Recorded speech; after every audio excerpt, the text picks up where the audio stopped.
মা হওয়ার পর একটা মায়ের ওপর যে কি প্রচণ্ড স্ট্রেস লেভেল বেড়ে যায় এবং অফিসের ম্যাক্সিমাম আমি বলবো ইফ নট 80 to 85% মানুষ তারা সবসময় একটা ব্যঙ্গাত্মক কিছু কথা বলা, একটা অদ্ভুতভাবে কটাক্ষ করা। হ্যাঁ, মানে আমি জানি না, মানে এইটা কিন্তু আমি নিজে খুব ফেস করেছি এবং আমি কোনোদিন সেটা ভুলবো না। এমন এমন ইনস্ট্যান্স আছে আহ, আমি ভুলবো না। তো এইটা খুব দুঃখজনক। হ্যাঁ, তো আমি একটা ইনস্ট্যান্স বলছি, যেমন আমার আমার যখন বেবি হয় তখন আমি অন্য একটা চ্যানেলে ছিলাম, তবে সেখান থেকে আমি আরেকটা চ্যানেলে শিফট করলাম, অফার পেয়েই শিফট করলাম। তো তখন আমি যখন শিফট করলাম আমার বাচ্চার বয়স তখন 2 মাস। আমাদের সময় 3 মাসের ম্যাটারনিটি লিভ ছিল, যেটা এখন 6 মাস হয়েছে। আমি মনে করি এটা, মানে আমার মনে করলেই কিছু এসে যায় না, বাট নিজে যেহেতু ফেস করেছি আমি মনে করি যে ওটা 1 বছর হওয়া উচিত। মানে একটা মায়ের যে কি যায়, এটা আমিও মনে করি। হ্যাঁ, একটা বাচ্চা মানে হওয়ার আগে থেকে ওই 9 মান্থস এবং তারপরে এটা একটু একটু বোঝা দরকার।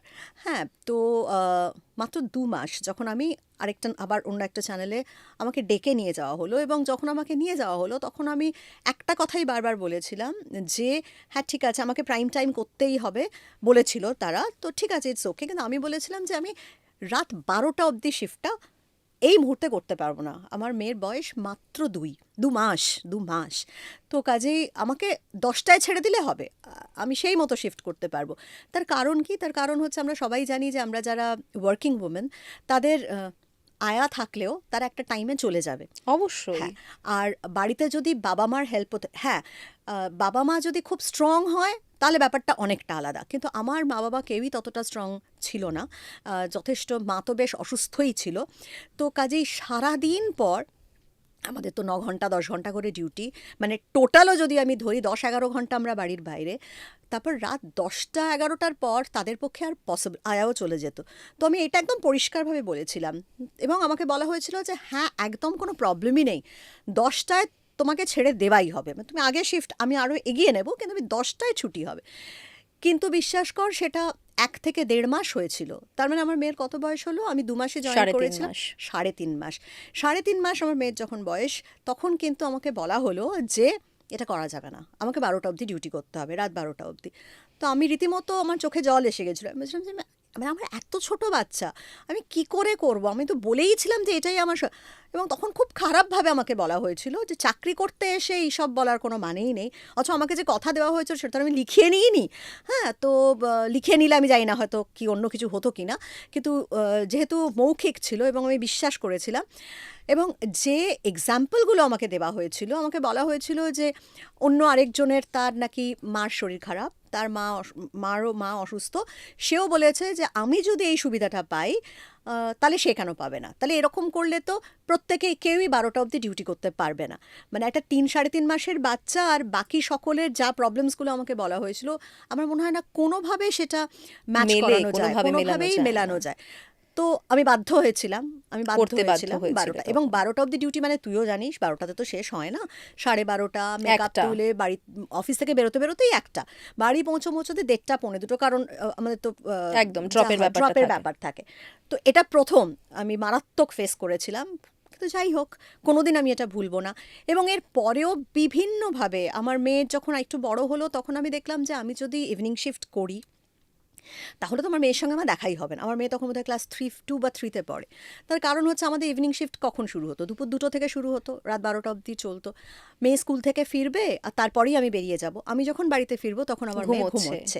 আবার ভোরবেলা উঠে ওকে রেডি করে দেবো, ও স্কুলে বেরিয়ে যাবে। তো আমার তখন মনে হয়েছিল, তবে এটা আমি একটা কথা বলবো যে প্রায়োরিটি, কারুর যদি প্রায়োরিটি থাকে যে অফিস প্রথম, তারপরে বাচ্চা, তারপর ফ্যামিলি, দ্যাট ইজ ডিফারেন্ট। আমি একবারও বলছি না যে সেটা খারাপ। এখানে না না, খারাপ, হতেই পারে, এখানে সেটা যার খারাপ, যার প্রায়োরিটি এক্স্যাক্টলি, এখানে আলাদা। খারাপ ভালোর কোনো গল্পই নেই। আমি আমার প্রায়োরিটির কথা বলছি, যে আমার মনে হয়েছিল যে মা হিসেবে এবার আমার ওকে একটু সময়, মানে আমার তো ও কীভাবে বড় হচ্ছে, মানে পড়াশোনা বা কোনো কিছুই দেখতে পাবো না। আর আমি তখনও পর্যন্ত আমি বহু বছর ইভিনিং শিফট করে ফেলেছি অলরেডি।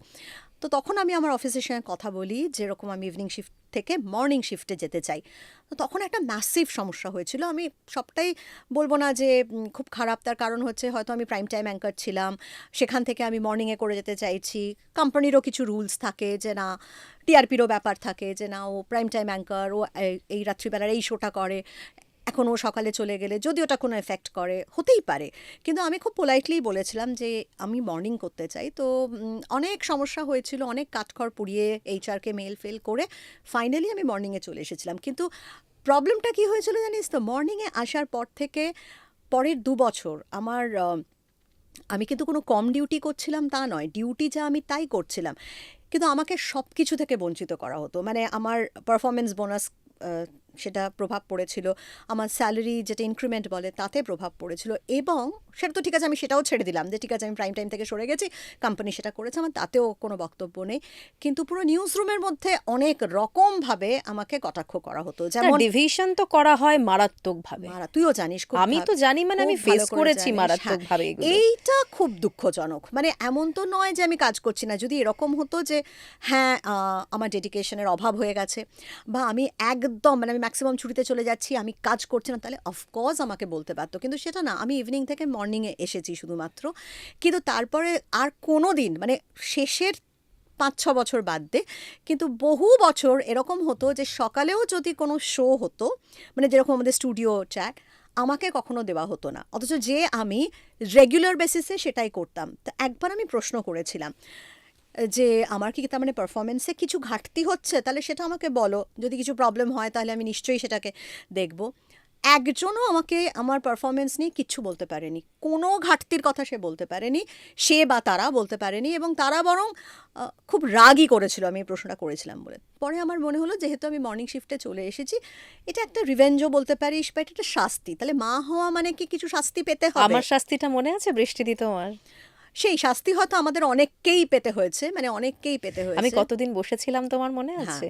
যেহেতু আমি বলেছিলাম যে আমি যদি একটু তাড়াতাড়ি আমাকে ছাড়া হয়, আমার মেয়েটা ছোট, সে ফিট করে, আমাকে বাড়িতে একটু তাড়াতাড়ি ছাড়া হলে খুব ভালো হয়। তখন আমাকে কি করা হয়েছিল, প্রায় 1 বছর বসিয়ে রাখা হয়েছিল। না মানে মেয়েরা মা হয়ে যাওয়ার পর আমি জানি না অন্যদের কি এক্সপিরিয়েন্স, কিন্তু আমার এক্সপিরিয়েন্স একদম ভালো না। প্রথমত এখন একটু ম্যাটারনিটি লিভটা বেড়েছে, সেটা একটা অত্যন্ত ভালো জিনিস। দ্বিতীয়ত আরেকটু ছুটি নেওয়া, সেটাও আমি চেষ্টা করেছিলাম যে আমি যদি আরেকটু ছুটি নিতে পারি, কোনোভাবেই সেটা আমার পক্ষে সম্ভব হয়নি, কোনোভাবেই হয়নি। থার্ডলি হচ্ছে যে তোমার এনভায়রনমেন্ট, মানে আমি যারা ধর কোম্পানি চালাচ্ছে আমি তাদের কথা ছেড়ে দিলাম, কিন্তু তোমার যারা সহকর্মীরা, আমি বলছি না কারুর সাপোর্ট পাইনি, নিশ্চয়ই না, কয়েকজন ওয়েল উইশার অবশ্যই সবসময় কিছু ভালো থাকে, মানুষ তো থাকেই হ্যাঁ, সব জায়গায়, কিন্তু তাই তো চলছে। এক্স্যাক্টলি, কিন্তু ম্যাক্সিমাম লোক, মানে এরকমও হয়েছে, তুই জানিস খুব ভালো করে যে আমার মেয়ে ছোটবেলায় অ্যাজমাতে প্রচণ্ড ভুগতো, মানে কত বাজে ওকে অ্যাডমিট করতে হয়েছে। এরকমও হয়েছে সঙ্গীতা যে আমাদের খুব কাছেরই কোনো একজন আমাদের সহকর্মী, সে এরকম বলেছে যে আমার মনে হয় বৃষ্টিদির চাকরিটা ছেড়ে দেওয়া উচিত, মেয়েকে নিয়েই থাকুক। তো এগুলো খুব পেইনফুল, এগুলো খুব পেইনফুল যে একটুখানি যদি কম্প্যাশনের সঙ্গে বিষয়গুলো দেখা হয়, হয়তো হবে। মানবিকতাটা না কোথাও মিডিয়া থেকে হারিয়ে গেছে, এটা না খুব সহজে আমরা বলতে পারবো এখন। মানে এই জায়গাটা, এই যে আমরা জাজমেন্টাল হচ্ছি, রিজন আমরা ফেস করেছি বলো। ভীষণ।